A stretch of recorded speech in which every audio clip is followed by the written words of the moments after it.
எல்லோருக்கும் வணக்கம். மாஸ்டர்ஸ் புத்தரின் போதைகள் மீண்டும் மீண்டும் தெரிந்து கொள்வதால வாழ்க்கையில் நமக்கு நிறைய விஷயங்கள் அவ்வப்பொழுது கடைபிடிக்கும் பொழுது வாழ்க்கை சரியான முறையில் நம்மளுக்கு அற்புதமா போய்விடும். இது பிராக்டிக்கல்ல நான் பார்க்கிற விஷயங்கள். இன்னைக்கு நம்ம ஆரிய சத்தியங்கள் அதோட சேர்த்து சில விஷயங்கள் கூட தெரிந்து கொள்ளலாம். ஏன்னா இந்த சேனல்ல நிறைய மாஸ்டர்ஸ் வருவாங்க. தொடர்ந்து இந்த விஷயங்கள் ஷேர் பண்ணிட்டே இருப்போம்.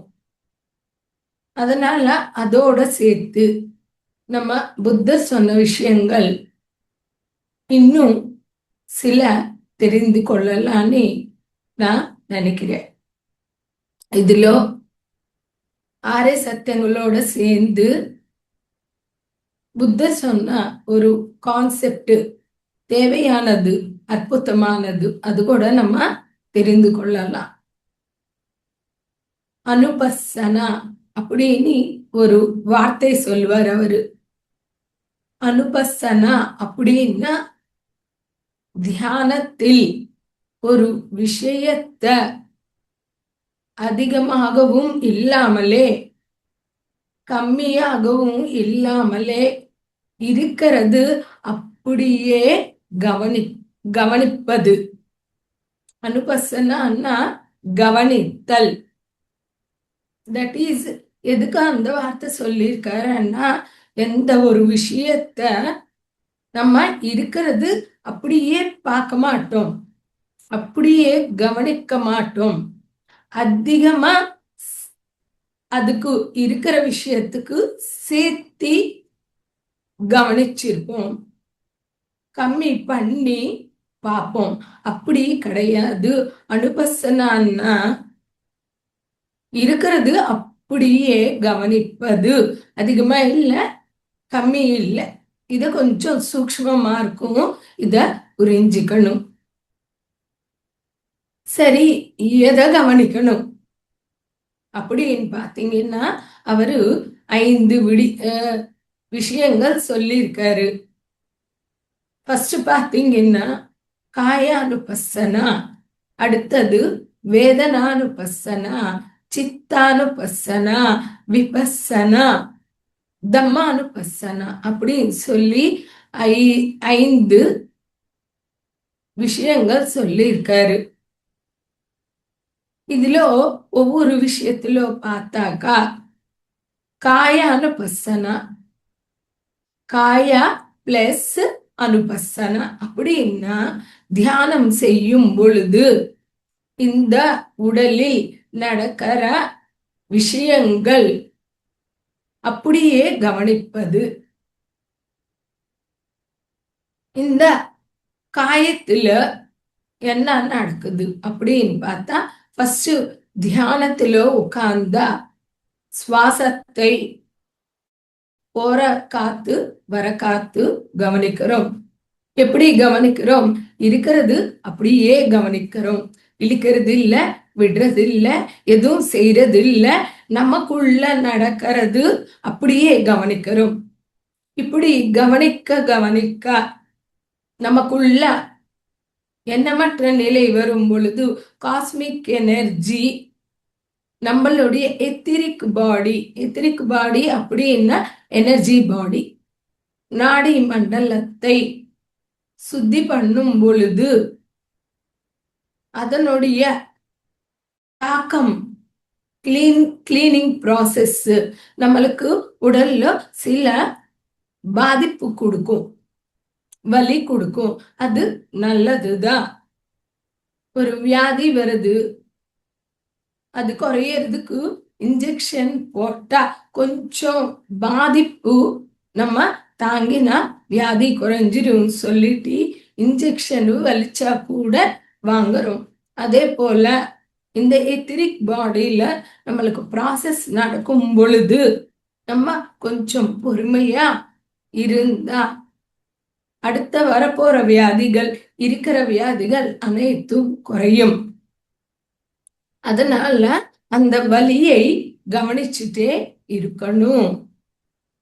இதுதான் காய அனுபசனா. அது இல்லாமலே எனர்ஜி சென்சேஷன்ஸ் தெரியும் பாடியில. இதெல்லாம் நம்ம கவனிச்சுட்டே இருக்கணும். சிலருக்கு எப்படி இருக்கும்னா, சிலருக்கு வலிச்சா சிலருக்கு அழுத்தமா இருக்கும். தட் இஸ் ஆக்யூப்ரெஷர் அப்படின்னு சொல்றோம். சிலருக்கு ஊசி வச்சு குத்தினா மாதிரி இருக்கும். இது ஆக்யூ பஞ்சர். இன்னும் சிலருக்கு ஆஸ்ட்ரல் சர்ஜரிஸ். எத்திரிக் பாடியில நம்ம நல்லா தியானம் பண்ண ஆஸ்ட்ரல் மாஸ்டர்ஸ் நம்மளுக்கு எத்திரிக் பாடியில சர்ஜரி பண்ணுவாங்க. வரப்போற காலத்துல நோய்கள் அது இன்னும் பிசிக்கல் பாடிக்கு வரப்போகுது அப்படின்னா இப்போவே எத்திரிக் பாடியில சர்ஜரி பண்ணுவாங்க. அடுத்த அந்த சர்ஜரி நடந்த பிறகு இந்த உடல்ல சர்ஜரி பண்ண அந்த சிம்டம்ஸ் தெரியும், அந்த டயர்ட்னஸ் தெரியும், ரெஸ்ட் எடுத்துக்கணும். இவ்வளோ நடக்கிறதுக்கு வாய்ப்பு இருக்கும் பொழுது காயத்துல நடக்கிற, அதாவது உடல்ல நடக்கிற அந்த விஷயங்கள் நம்ம நன்றாக கவனிச்சுட்டே இருக்கணும். இதுதான் காய அனுபசனா. அடுத்த பாத்தீங்கன்னா எத்திரிக் பாடி கிளியர் ஆயிடுச்சு. இப்போ எனர்ஜி சிஸ்டம் அதிகமா இருக்குது, ரிசீவிங் ரொம்ப ஜாஸ்தி இருக்கும். ஏன்னா அந்த பிளாக்ஸ் கிளியர் ஆயிடுச்சு. செகண்ட் ஸ்டேஜில் என்ன நடக்கும் அப்படின்னு பார்த்தீங்கன்னா, மனம் கிளீன் ஆகணும். மனதில் என்ன இருக்கும் அப்படின்னு பார்த்தீங்கன்னா, வேதனைகள் இருக்கும், விதவிதமானது இருக்கும். அனைத்தும் அழுத்து வச்சு இருக்கிறோம், சப்ரஸ் பண்ணி வச்சு இருக்கிறோம். வேதனைகள் இருக்கும், நம்மளுடைய கஷ்டங்கள் இருக்கும், அவற்றை உள்ள அடிச்சு வச்சிருக்கிறோம். இப்போ மனதுக்குள் இருக்கிற அவற்றை கிளீன் பண்ற ப்ராசஸ் தான் வேதனானுபசனா. அந்த சமயத்துல சில பேர் சொல்லுவாங்க, எங்களுக்கு அழுவு வருது அப்படின்னா அழுவணும், அது கிளியர் ஆகணும். சிலர் சொல்லுவாங்க கோபம் ஜாஸ்தி ஆயிடுச்சுன்னுவாங்க. சில இடத்துல கோபப்பட முடியாமலே அந்த கோபத்தை சப்ரஸ் வச்சு பண்ணி வச்சு இருப்போம், அவற்றை வெளியே வர ஆரம்பிச்சிரும். இது போல சில எமோஷன்ஸ் நம்மள இருந்து வெளியே வர ஆரம்பிச்சிரும். அதனால அவற்றை அது நான் கிடையாது, எனக்குள்ள இருக்குது அப்படி என்றது தெரிந்து கொண்டு அவற்றை கவனிக்கணும், அவற்றில் மூழ்கி விடக்கூடாது. அப்படி கவனிச்சுட்டே இருக்கும் போது அவற்றை அனைத்தும் வெளியே காலி ஆயிடும். அதுக்கு நம்ம அலோவ் பண்ணணும். அலோவ் பண்ணணும்னா வெறும் கவனிச்சுட்டே இருக்கணும். இது வேதனானுபசனா. மூணாவது சித்தானுபசனா. அப்படின்னா நம்முடைய சித்தத்தில் அனைத்தும் ரிசர்வ் ஆகி இருக்கும். என்ன ரிசர்வ் ஆகி இருக்கும் அப்படின்னு பார்த்தீங்கன்னா, நமக்கு 5 வயதில் இருந்து ஞாபகங்கள் இருக்கும். அதுக்கு முன்னாடி ஞாபகம் இருக்காது, பெருசா இருக்காது. ஞாபகம் எப்படி இருக்குது அப்படின்னா, அந்த சித்தத்தில் சேர்ந்த விஷயங்களால நம்மளுக்கு ஞாபகம் இருக்குது. அது வரைக்கும் சித்தத்துல பெருசா சேராது. எது சித்தத்துல போய் சேர்ந்து இருக்குதோ அது நம்மளுக்கு ஞாபகமா இருக்கும், நம்ம நினைவில் இருக்கும். இப்படி நமக்கு சின்ன வயசுல எதுவும் இல்லை அப்படின்னா நம்ம என்ன சொல்றோம்? பசங்க தெய்வத்துக்கு சமம், கடவுளுக்கு சமம்னு சொல்றோம். கடவுள்னா எதுவும் இல்லை, ஜீரோவா இருக்குது சித்தம். இப்போ சித்தத்துல விஷயங்கள் உப்ப சேர சேர கடவுள் என்ன ஆயிடுறா? மனிதன ஆயிடுறான், அடுத்து அசுரன் கூட ஆயிடுறான். அந்த சித்தத்துல சேர்ந்த விஷயங்கள் வளர வளர நிறைய சேர்ந்தே ஒவ்வொரு நாள் சேர்ந்துட்டே இருக்கும். அதுல தேவையற்றது 90% இருக்கும், 10% கூட தேவையானது கிடையாது நமக்கு. அப்போ அந்த சித்தத்துல எவ்வளவு சேர்ந்து இருக்கும்? எப்பொழுது தியானம் செய்யறோமோ அந்த சித்தத்திலோ இருக்கிற அனைத்து விருத்திகள் நிரோதமாகும் அப்படின்னு சொல்லி பதஞ்சலி மகர்ஷி சொல்வாரு நம்மளுக்கு. யோக சித்த விருத்தி நிரோதக அப்படின்னா யோகம் செய்வதால், தியானம் செய்வதால், தியான யோகம் செய்வதால் சித்தத்தில் இருக்கின்ற அனைத்து விருத்திகள். விருத்திகள்னா என்ன? சித்தத்துல ஒரு விஷயம் இருக்குது, நிறைய இருக்கும். எக்ஸாம்பிளுக்கு சொல்றேன். அந்த விஷயம் என்ன? ஒருத்தரோட 10 வருஷத்துக்கு முன்பு ஒரு சண்டம் நடந்தது. அவங்கள பார்த்த உடனே நம்மளுக்கு அனைத்தும் ஞாபகம் வருது. அன்னைக்கு சண்டம் நடந்தது, இன்னும் நம்ம திட்டி இருக்கலாமே, அதுக்கு சம்பந்தப்பட்டு நிறைய யோசனைகள் வர ஆரம்பிச்சிரும். அன்னைக்கு நடந்த காட்சிகள் நம்ம இன்னும் பேசலாமே, அவர் என்ன பேசியிருக்காரு அப்படின்னு சொல்லி மொத்தம் வரும். அந்த சித்தத்துல இருக்கிற ஒரு விஷயத்தில் இருந்து நிறைய பிறந்து வருது. அவற்றை தான் விருத்திகள், ஃபார்மேஷன் ஆஃப் தாட்ஸ் அப்படின்னு சொல்றோம். எப்போ தியானம் செய்யறோமோ அந்த சித்தத்துல தேவையற்றையா வச்சிருக்கோம் இல்லையா, அத காலி ஆகும் பொழுது அதிலிருந்து பொறந்தி வர விருத்திகள் கூட பொறந்தி வர முடியாது, நிரோதமாயிடுது. அது இல்லாமலே சித்தத்தை பத்தி சில விஷயங்கள் நம்ம தெரிந்து கொள்ளணும். தட் இஸ் ஒரு செல்போன் போல சித்தம் என்பது. நம்ம நிறைய விஷயங்கள் ஃபீட் பண்றோம், கான்டாக்ட்ஸ் போடுறோம், போட்டோஸ் போடுறோம், மெசேஜஸ் போடுறோம், ஆடியோஸ் போடுறோம், வீடியோஸ் போடுறோம். எப்படி சித்தத்துக்கு போடுறோமோ அதை போல அனைத்து போன்க்கு போடும் பொழுது அது என்ன சொல்லுது? ஸ்டோரேஜ் ஃபுல் ஆயிடுச்சு, கிளீன் பண்ணுங்க, டிலீட் பண்ணுங்க சொல்லுது. அதே போல சித்தம் கூட சொல்லுது நம்மளுக்கு. எப்படி சொல்லுது? நம்மளுக்கு ஞாபக சக்தி குறையுது, விஷயங்கள் மறந்து போறோம் அப்படின்னா அந்த சித்தம் ஃபுல் ஆகுதுன்னு அது இண்டிகேட் பண்ணுது. அது அப்படி ஃபுல் ஆகி ஆகி என்ன ஆகுது? ஆல்ஜிமர்ஸ் வருது, அம்னேஷியா வருது. தட் இஸ் நம்ம பெத்த பசங்களே நம்ம அடையாளம் கண்டுக்கிறது இல்லை, நம்மளால முடியல, அவங்க பேரு மறந்து போறோம். அதுக்கு காரணம் என்ன? ஞாபக சக்தி குறையும், கிராஸ்பிங் குறையும். இது ரெண்டே குறைஞ்சா டெசிஷன் சுத்தமா எடுக்க முடியாது.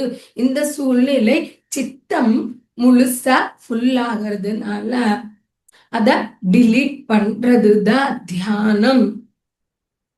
எப்பொழுது சித்தத்தை கிளீன் பண்றோமோ நம்மள நாம அறிய முடியும். இங்கே காயம் கிளியரா ஆயிடுச்சு, காயானுபசனா. இப்போ வேதனா அனுபசனா, நமக்குள்ள இருக்கிற வேதனைகள் கிளியர் ஆயிடுச்சு.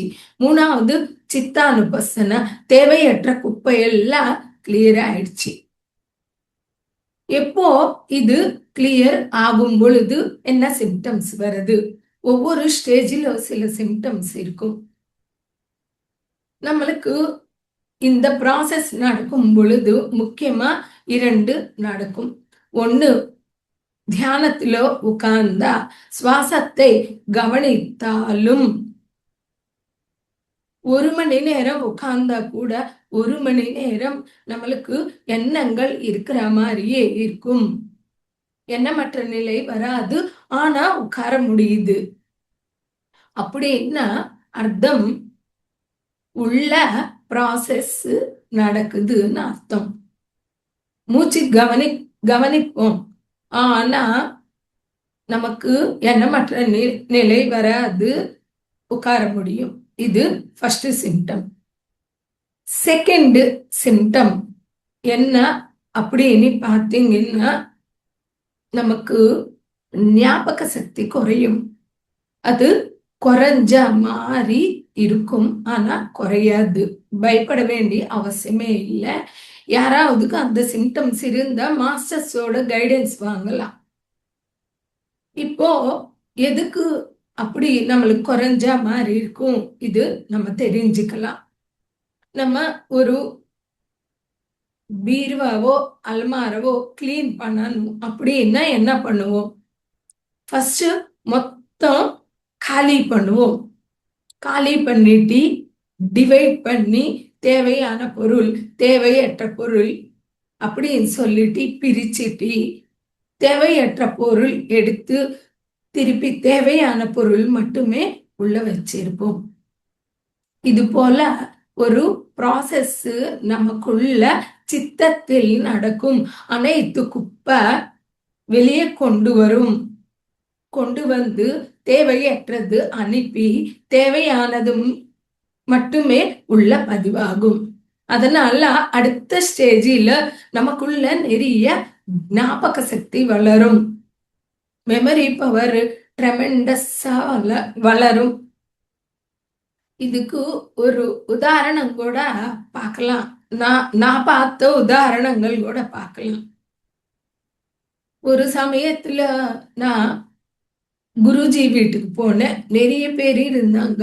எப்பவுமே ஃபுல் பிஸி தான் அவங்க.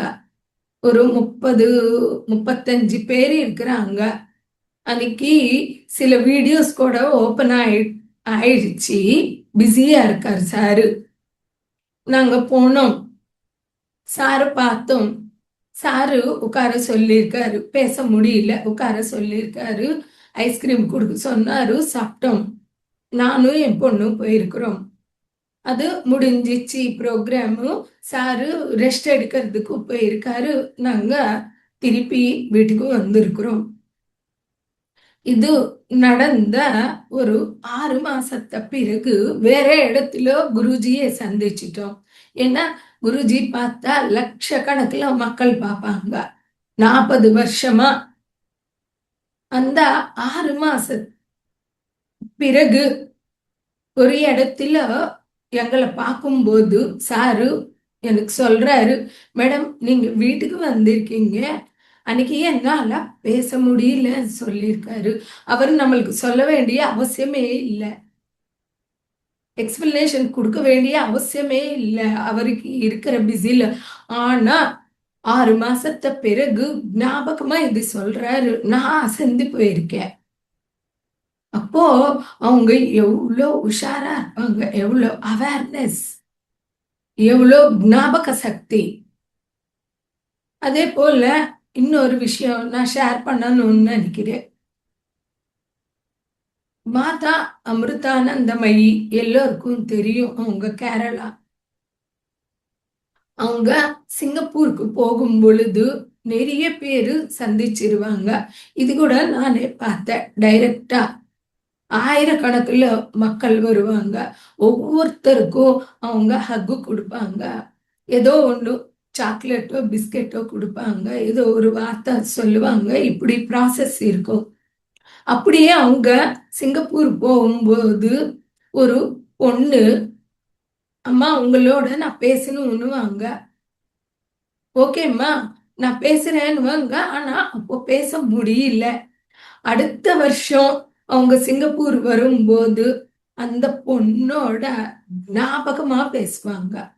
நீ போன வருஷம் பேசணும்னு சொல்லிட்டியேம்மா, அப்போ முடியல, இப்போ பேசுவேன்னு சொல்லி பேசிட்டாங்க. அப்போ அவங்களுடைய மெமரி எப்படி இருக்கும்? அந்த ஒரு வருஷத்துல எத்தனை பேர் பார்ப்பாங்க, அவங்க மீட் பண்ணி இருப்பாங்க. அதனால சித்தான பசனா அப்படின்னா எவ்வளோ எவ்வளோ குப்பை கிளீன் ஆகுதோ அவ்வளோ அவ்வளோ மெமரி நமக்குள்ள வளரும். அடுத்த ஸ்டெப்ல பாத்தீங்கன்னா நமக்கு விபஸ்ஸனா அப்படின்னு சொல்றோம். பஸ்ஸனா அப்படின்னா பார்க்கறது.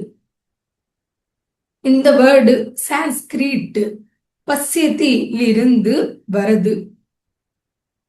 பசனா பார்க்கறது, விபஸ்ஸனா அப்படின்னா விசேஷமா பார்க்கறது. That is complete third eye, not third eye, complete third eye அப்படின்னா third eye activation, third eye continuation, third eye completion. எப்பொழுது தேர்ட் ஐ கம்ப்ளீஷன் ஆகுதோ அது முழு தேர்ட் ஐ அப்படின்னு சொல்ல முடியும். தேர்ட் ஐ கம்ப்ளீட் ஆயிடுச்சு அப்படின்னா அர்த்தம் என்னன்னா ஃபோர்த் ஐ, ஞானக்கண். அதனால இது நம்ம புரிஞ்சிக்க வேண்டிய சப்ஜெக்ட். ஸ்டார்டிங் ஸ்டேஜில் சிலருக்கு கலர்ஸ் தெரியும், அடுத்தடுத்த காட்சிகள் தெரியும், அலைகள் போல, தட் இஸ் வைப்ரேஷன்ஸ் தெரியும். மேலும் அவங்களுக்கு கிரகங்கள், செடி கொடி மரங்கள், விலங்கு தெரியும், நடந்த விஷயங்கள், முன்பிறவிகள் தெரியும் சில பேருக்கு. சில பேருக்கு நடக்க போற விஷயங்கள் தெரியும். சில பேருக்கு மற்றவர்களுக்கு நடக்கிற விஷயங்கள் தெரியும். நம்ம எங்கே உஷாரா இருக்கணும் அப்படின்னு பாத்தீங்கன்னா, மற்றவர்களுக்கு சம்பந்தப்பட்ட விஷயங்கள் தெரியும் பொழுது நம்ம தவிர்க்க வேண்டும், அவாய்ட் பண்ணணும். நம்மளுடைய எனர்ஜி நம்ம மணிக்கணக்குல உட்கார்ந்து கஷ்டப்பட்டு வாங்கின எனர்ஜி மற்றவர்களுடைய விஷயங்களுக்கு போகும் பொழுது அவங்களுக்கு என்ன நடக்குது, எப்படி நடக்குதுன்னு நம்மளுக்கு தெரிய வருது அப்படின்னா நம்மளுடைய எனர்ஜி அவங்களுக்காக வேஸ்டா யூஸ் பண்றோம்னு அர்த்தம். நம்ம அந்த விஷயங்கள் தெரியும் பொழுது அவங்களுக்கு அவங்க பத்தி ஜோசியம் சொல்ல ஆரம்பிச்சிருப்போம். கிளி ஜோசியம் வேண்டாம், மற்றவர்களின் விஷயங்கள் நம்மளுக்கு தேவையில்லை, தவிர்க்க வேண்டும். உத்தரேதாத்மன் ஆத்மானம் ஆத்மானம் அவசாதையே ஆத்மை பஹ்யாத்மனோ பந்துஹு ஆத்மைவ ரிபுராத்மனஹா. நம்மளுக்கு கிருஷ்ணர் சொல்றாரு பகவத்கீதையில, உன்னை நீ உயர்த்துக்கொள். நம்ம யாரையும் உயர்த்து கொள்ள வேண்டிய அவசியமே இல்லை. இன்னைக்கு கூட நான் யாரையும் உயர்த்து கொள்ளலை, எனக்கு தெரிஞ்சது ஷேர் பண்றேன், அவ்வளவுதான். அதனால அவங்களுக்கு சம்பந்தப்பட்ட விஷயங்கள் தேவைப்பட்ட ஒரு சின்ன ஹிண்ட் ஜாகிரத்துக்கு சொல்லி விட்டுடுங்க, அதுல மூழ்கி விடாதீங்க. ஃபர்ஸ்ட் அவற்றை எனக்கு வருதுன்னா எனக்கு தேவையில்லைன்னு வச்சுக்கோங்க, அது நின்று விடும். அதனால ரமண மகர்ஷி அவர்கள் கூட சொல்வாரு, உன்னை நீ தெரிஞ்சுக்கோ, சும்மா இரு அப்படின்னா அந்த சக்தி வரும் பொழுது நம்மை நாம் புரிஞ்சுக்கிறதுக்கு, நம்மை நாம் உயர்த்து கொள்வதற்கே அது யூஸ் பண்ணிக்கணும். நம்மளுக்கு ஞானம் வர்றதுக்கே அது யூஸ் பண்ணணும், உபயோகப்படுத்தணும். அடுத்த பாத்தீங்கன்னா மின்பிரிவுகளால நம்மளுக்கு நம்மளுடைய கர்மங்கள், நம்மளுடைய ருணங்கள் நம்ம கத்துக்க வேண்டியது புரிய வரும். அது சரியானது. மேல உலகங்கள்ல என்ன நடக்குது இறந்து போன பிறகு அதை பார்க்க முடியும். அது ரொம்ப உபயோகமா இருக்கும். எதிர்காலத்துல நடக்க போகுது சில ஹிண்ட் வரும். அதுக்கேற்ற மாதிரி நம்ம அவேரா இருக்கலாம். நல்ல செயல் செய்யலாம். இது போல நம்மளுக்கு தேவையான விஷயங்கள் எங்கேயோ நடக்க போறது, உலக நன்மைக்கு சம்பந்தப்பட்ட விஷயங்கள் வரும் பொழுது கடைபிடிக்க வேண்டும்.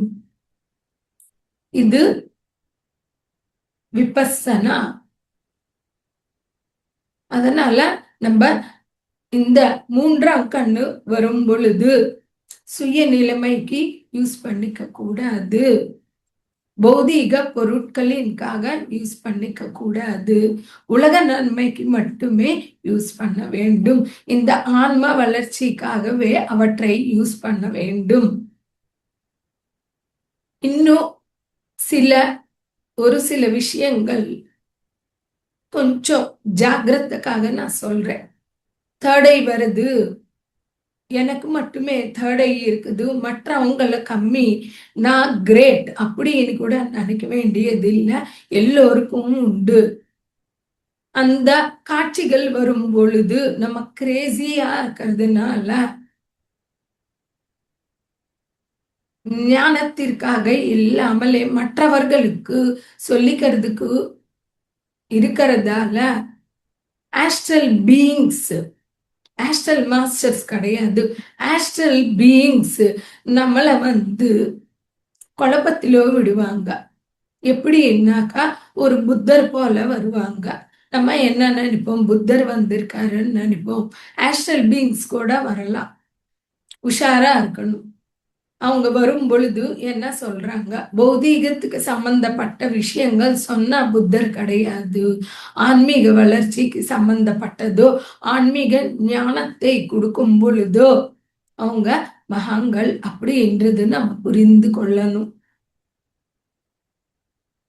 ரைட் டைரக்ஷன் கொடுக்கறாங்க அப்படின்னும் போது நம்ம அவங்கள கண்டுபிடிக்கலாம். அவங்க வரும் பொழுது நம்மளுக்கு ரொம்ப அமைதி இருக்கும், ரொம்ப எனர்ஜெட்டிக்கா இருக்கும். சிலருக்கு நல்ல ஃப்ராக்னன்சஸ் வரும், கந்தம் ஸ்மெல், விபூதி ஸ்மெல். இப்படி வரும் பொழுது மகான்கள் வந்திருக்காங்க அப்படின்றது புரிஞ்சுக்கலாம். ரொம்ப சந்தோஷமாவும் இருக்கும். அதனால தேர்டை வரும் பொழுது நம்ம இன்னும் மேலும் ஜாகிரதையா கவனித்து கொள்ள வேண்டும். இந்த ஸ்டேஜில் இருந்து அடுத்த ஸ்டேஜுக்கு போறோம். எவ்வளோ வளர்ந்தோம், உடல் கிளீனா ஆயிடுச்சு, மனம் கிளீனா ஆயிடுச்சு, சித்தம் கிளீனா ஆயிடுச்சு. தேர்டை வருது, எனர்ஜி ஆக்ஞா சக்கரத்துக்கு வருதுனால இப்போ நம்மளுக்கு புரிய ஆரம்பிச்சிடும். நான் எதற்காக பிறந்தேன், நான் என்ன பண்ணணும்னு கொஞ்சம் கொஞ்சமா மெல்ல மெல்லமா செய்ய வேண்டியது புரிய ஆரம்பிக்கும் பொழுது அவற்றை செய்ய வேண்டும். தம்மானுபசனா, இந்த ஆன்மாவுடைய தர்மம் கடமை எதை உள்ளதோ அதை செய்ய ஆரம்பிச்சிடணும்.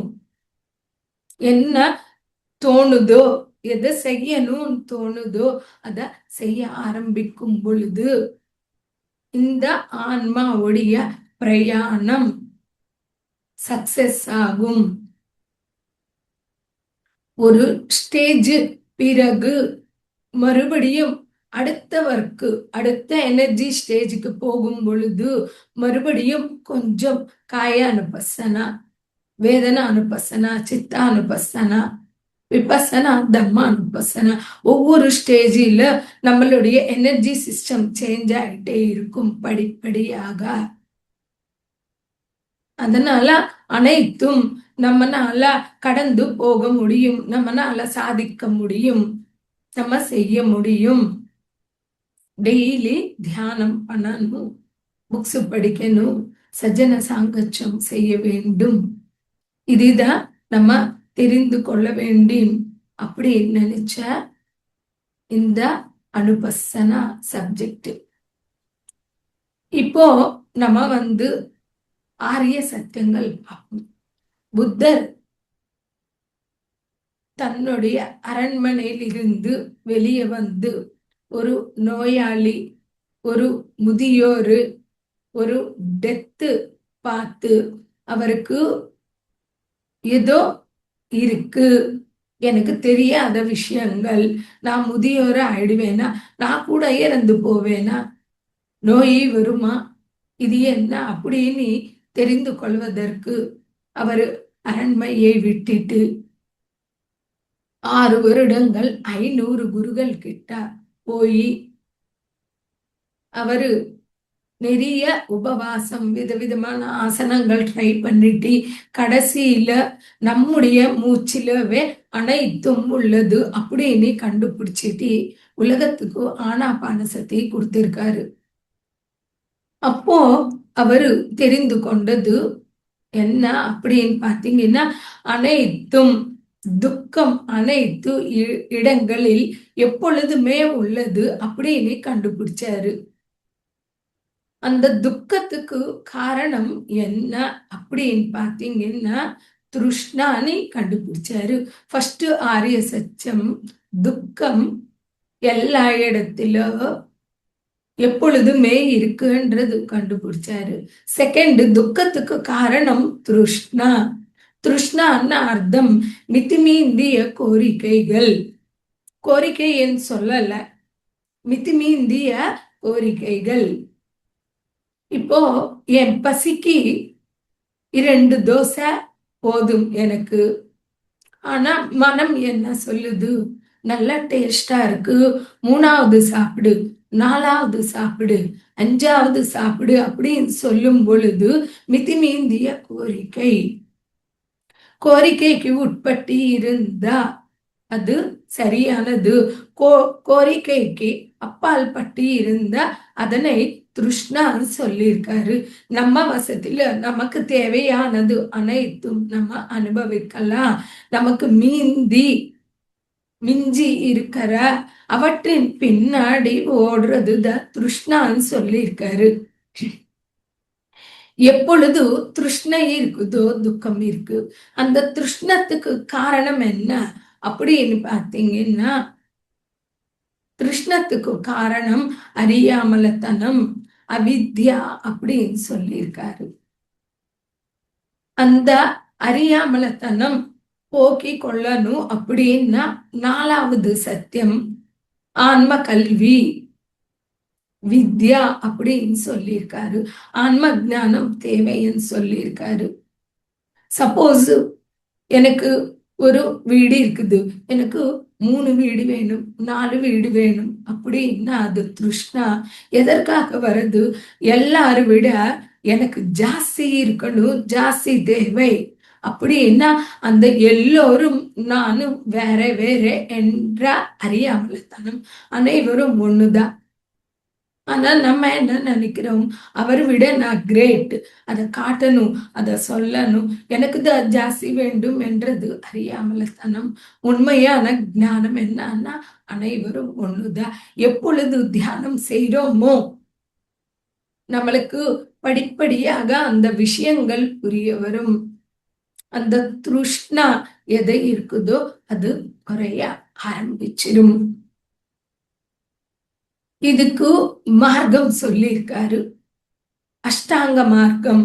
அந்த ஞானம் வேண்டும் அப்படின்னா எதனை கடைப்பிடிக்க வேண்டும் அப்படின்னு சொல்லிட்டு நம்மளுக்கு அஷ்ட அங்க மார்க்கம் 8 வகையான வழி கொடுத்திருக்காரு. அந்த 8 பாயிண்ட் என்ன அப்படின்னு பாத்தீங்கன்னா, சரியான கண்ணோட்டம், ரைட் டிசையர்ஸ் இல்ல ரைட் இன்டென்ஷன்ஸ். அடுத்தது பாத்தீங்கன்னா சரியான கண்ணோட்டம், சரியான பார்வையோட பார்க்கறது. இத நம்ம புரிஞ்சுக்கணும். எப்படின்னாக்கா, ஒரு டாக்டர் நம்மளுக்கு ஆரோக்கியம் கொடுக்க முடியும் அப்படின்றது ராங் வியூ. அவர் கொடுக்க முடியாது. எப்படி கொடுக்க முடியும்? நம்ம ஆரோக்கியம் நம்ம கையில தான் இருக்குது. நம்மளுடைய உடல் ஆரோக்கியம், நம்மளுடைய மன ஆரோக்கியம், நம்மளுடைய புத்தி ஆரோக்கியம், நம்மளுடைய ஆன்மீக ஆரோக்கியம் அனைத்தும் நம்ம கையில இருக்கு. நான்வெஜ் சாப்பிட்டா பலம் அப்படின்றது ராங் வியூ. மற்றவர்களுடைய வாழ்க்கை நம்மனால மாத்த முடியும் அப்படின்னு நினைக்கிறது ராங் வியூ. இப்போ ஆரோக்கியத்தை பத்தி நம்ம சொல்லி இருக்கிறோம். நம்ம ஆரோக்கியம் டாக்டர் கையிலே இருக்குது அப்படின்றதுக்கு ஒரு உதாரணம் பார்க்கலாம். அலெக்சாண்டர் சக்கரவர்த்தி, அவரு ராஜா கிடையாது, சக்கரவர்த்தி. உலகத்தையே ஜெயிக்கணும்னு சொல்லிட்டு இந்தியாவுக்கு வந்திருக்காரு. ஒவ்வொரு நாட்டும் ஜெயிச்சுட்டே வரும் பொழுது அவர் ஒரு இடத்துல தங்கும் பொழுது அங்க இருக்கிற விசேஷங்கள் பார்க்கறது அவங்களுக்கு இன்ட்ரெஸ்ட். ஒரு இடத்துல தங்கும் பொழுது அவங்க கேட்பாங்க, இந்த இடத்துல என்ன ஃபேமஸ் அப்படின்னா, இங்கே டயோஜனிஸ் அப்படின்ற அவர் ஒருத்தர் இருக்காரு, அவர் ரொம்ப சந்தோஷமா இருப்பாரு, அவர் தான் ஃபேமஸ் அப்படின்னா அவரை கூட்டிட்டு வாங்கன்னு சொல்லுவாங்க. அவங்க கூட்டிட்டு வர்றதுக்கு போகும் பொழுது அவர் வரமாட்டேன்னு. சரி, அவர் பார்க்குற அலெக்சாண்டரே கிளம்பி போயிருக்காங்க. போகும் பொழுது, நீ எப்படி ஹாப்பியா இருக்கிறே அப்படின்னா, ஒரு மரத்து கீழே நாய்களோட விளையாடிட்டே தான் இருக்காரு. அப்படின்னா, நான் ராஜாவா இருக்கிறேன், ஏன் மாதிரி நீயும் இரு அப்படின்னு சொல்லுவாரு. எனக்கு என்ன குறை? நான் ஒரு ராஜா, நான் செல்வந்தன், என்கிட்ட இல்லாத பொருளே இல்லை, நான் ஹாப்பியா இருப்பேன் அப்படின்னு சொல்லும் பொழுது டயோஜனிஸ் சொல்றாரு, நீ உன்னுடைய ஊருக்கு போறதுக்கு முன்பே நீ இறந்து போயிருவேன்னு சொல்றாரு. அப்போ அலெக்சாண்டர் யோசிப்பாரு, நான் எப்படி இறந்து போயிருவேன்? நான் இளமை பருவத்தில இருக்கிறேன், நான் ரொம்ப ஸ்ட்ராங்கா இருக்கிறேன் அப்படின்னு சொல்லிட்டு அவரு கிளம்பி போயிருக்கிறாரு. அவருடைய கிரீக்கு ராஜ்யத்துக்கு போறதுக்கு முன்பே அந்த வழியில அவரு ஒரு நோய் வரதால அந்த வியாதியோட ஆளாயிட்டு கஷ்டப்பட ஆரம்பிச்சிருக்காரு அலெக்சாண்டர். சக்கரவர்த்தியா இருக்கிறதால நிறைய வைத்தியர்களை கூப்பிட்டு அவங்களுக்கு ட்ரீட்மெண்ட் கொடுத்தா கூட அவங்களுக்கு குறையறது இல்லை. அவருக்கு ஒரு ஸ்டேஜில் புரியுது, என்னன்னா எனக்கு ஆரோக்கியம் வராதுன்னு புரியுது. அவ்வளோ ஸ்ட்ராங்கா இருக்கிறவரு, அதுவும் எங்கேஜ் தான். இப்போ அவருக்கு புரிஞ்சது, மந்திரி மினிஸ்டர்ஸ் கூப்பிட்டாங்க, நான் இறந்து போறேன், எனக்கு 3 பண்ணுங்க. ஃபர்ஸ்ட் நான் இறந்து போன பிறகு என்னை 4 பேரு டாக்டர்ஸ் தூக்கணும். எப்படி? எதுக்குன்னா, டாக்டர் நம்மளுக்கு ஆரோக்கியம் கொடுக்க முடியாது அப்படின்னு உலகத்துக்கு தெரியணும். 2வது, வழியில வைரம் ரத்னம் அது இது பண்ணணும், ஊத்தணும். எதுக்குன்னா இதெல்லாம் வேஸ்ட் அப்படின்னு தெரியணும். 3வது, என்னுடைய சமாதியில் இருந்து 2 கை வெளியே வரணும். அப்படின்னா அலெக்சாண்டர் சக்கரவர்த்தி இந்த உலகத்தில் இருந்து எதுவும் எடுத்துட்டு போக முடியல, வெறும் கையோட காலி கையோட போறாரு அப்படின்னு உலகத்துக்கு தெரியணும்னு சொல்லியிருக்காரு. அப்போ நம்மளுடைய கண்ணோட்டம், நம்மளுடைய வியூ எப்படி இருக்கணும்னா, இவ்வளோ ஞானமா இருக்கணும், யாரும் எது நம்மளுக்கு கொடுக்க முடியாது, நான்வெஜ் சாப்பிடக்கூடாது, நம்ம வாழ்க்கை நம்ம கையில இருக்குது, மற்றவர்களுடைய வாழ்க்கை நம்ம கையில கிடையாது. இவற்றை இந்த பார்வையில பார்க்கிறது தான் சரியான கண்ணோட்டம், ரைட் வியூ. அடுத்தது ரைட் பேச்சு, தட் இஸ் சரியான வாக்கு. சரியாக பேசணும், உண்மையாக சத்தியமாக பேசணும். நம்மளுடைய வாக்குகள் சரியாக இருக்கணும், நம்மளுக்கோ மற்றவர்களுக்கோ உபயோகமா இருக்கணும், இல்ல மற்றவர்களுக்கோ நம்மளுக்கோ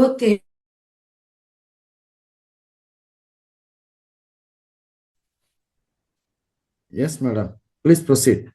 எஸ் சார், ஒரு நிமிஷம் மியூட் எடுத்திருக்கேன். Oh sorry. Yeah, no problem.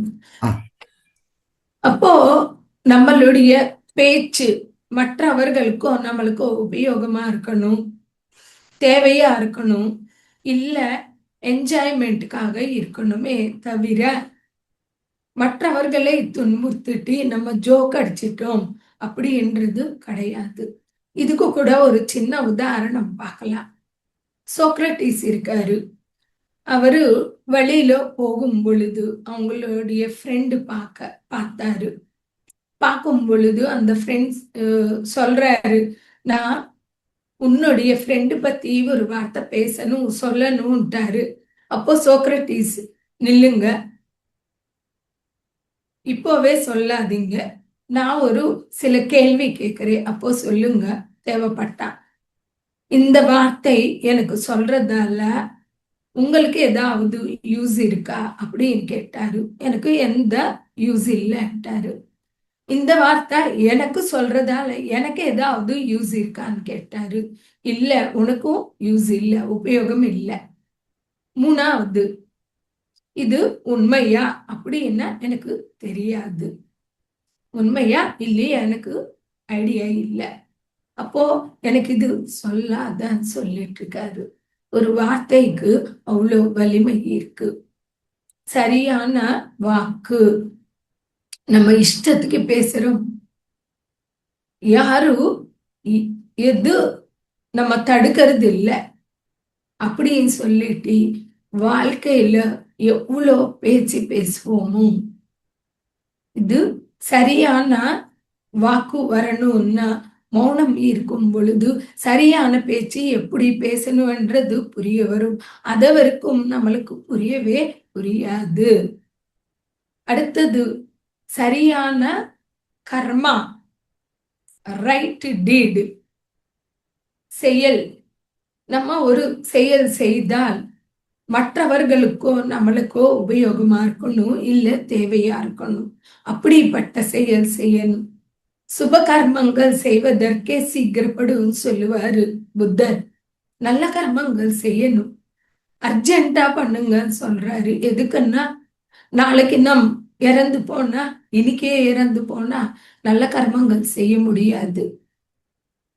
இன்னும் மகாங்கள் என்ன சொல்றாங்க, கல் करे सो आज करे सो अब कर, पल में प्रलय होते तो पल करो से कब. நாளைக்கு செய்ய வேண்டியது இன்னைக்கே செய், இன்னைக்கு செய்ய வேண்டியது இப்போவே செய். பிரளயம் வந்தா இறந்து போனா எப்போ செய்வேன், எப்போ செய்ய முடியும்? இறந்து போன பிறகு மேல செய்யறதுக்கு எதுவுமே இல்லை, கம்முன்னு உட்கார வேண்டியதுதான். இங்கதான் சான்ஸ், இங்கதான் புண்ணியம் கட்டிக்கிறதுக்கு, சத்தியத்தை தெரிந்து கொள்வதற்கு, சேவை செய்வதற்கு நமக்கு முடியும். உடல் இருக்குது, செல்வம் இருக்குது, ஞானம் இருக்குது, இங்கதான் செய்யணும், இப்போவே செய்யணும். Right deeds.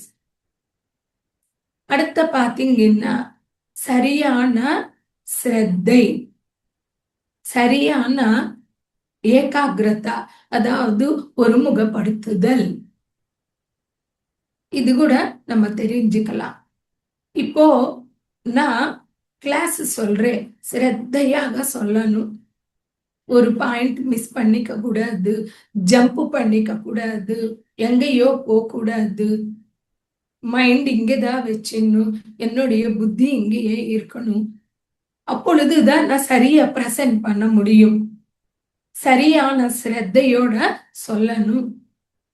நீங்க கேட்கணும், ஒருமுகப்படுத்துதலோட கேட்கணும். இல்லைன்னா மண்டைக்கேறாது, சரியா கேட்க முடியாது, பதிவு ஆகாது.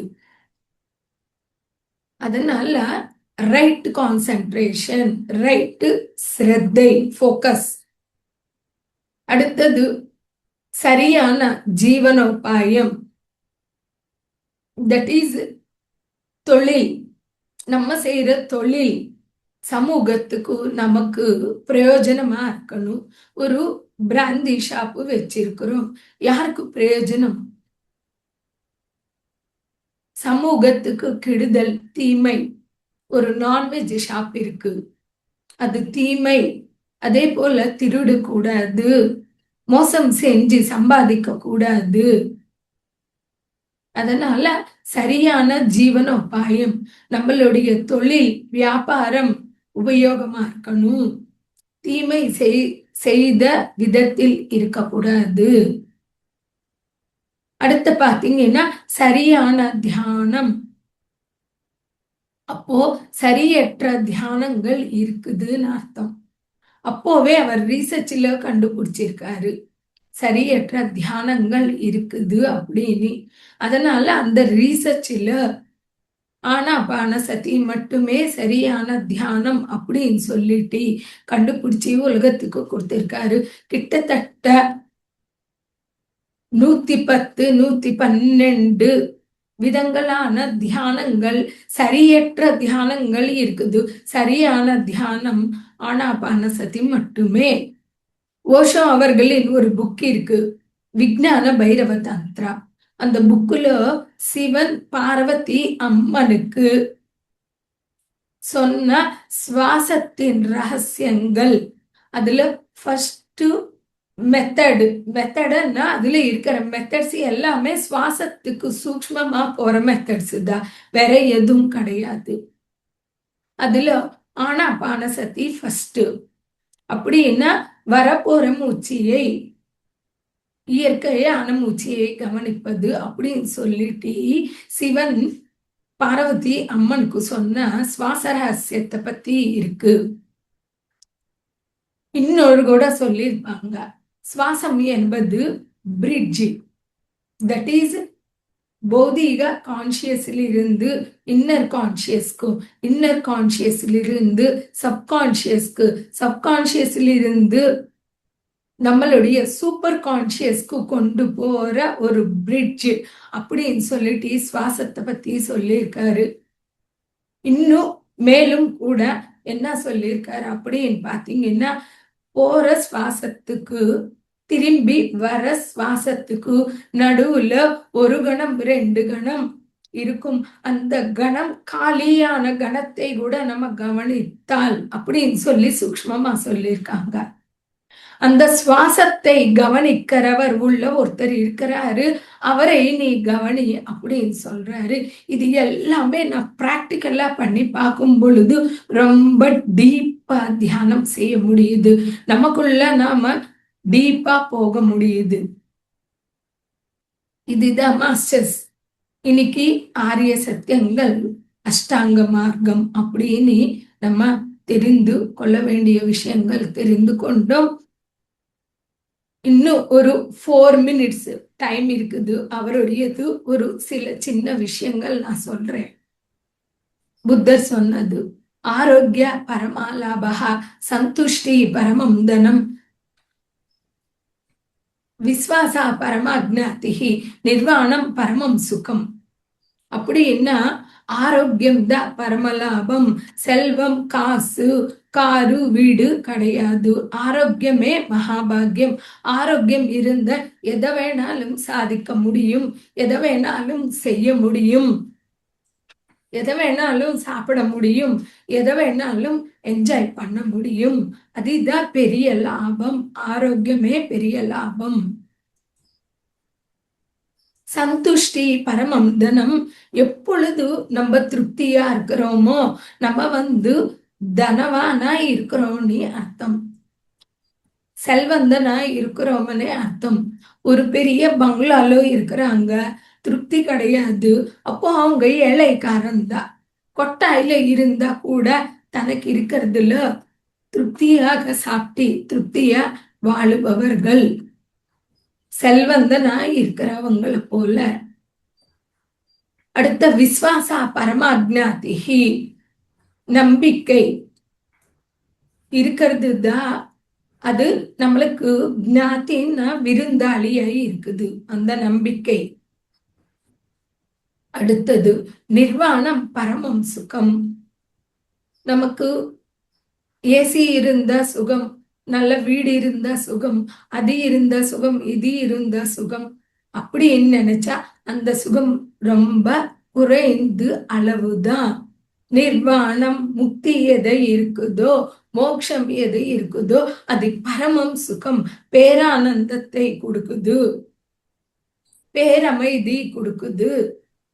அந்த பேரமைதியிலிருந்து நம்மளுக்கு பேரானந்தம் வருது, நிர்வாணம் வருது, பரிநிர்வாணம் மகா பரிநிர்வாணம் வருது. அதுதான் பரமம் சுகம் அப்படின்னு நம்மளுக்கு புத்தர் சொல்லி இருக்கிறாரு. Thank you so much masters. பொறுமையா கேட்டிருக்கீங்க, நன்றி.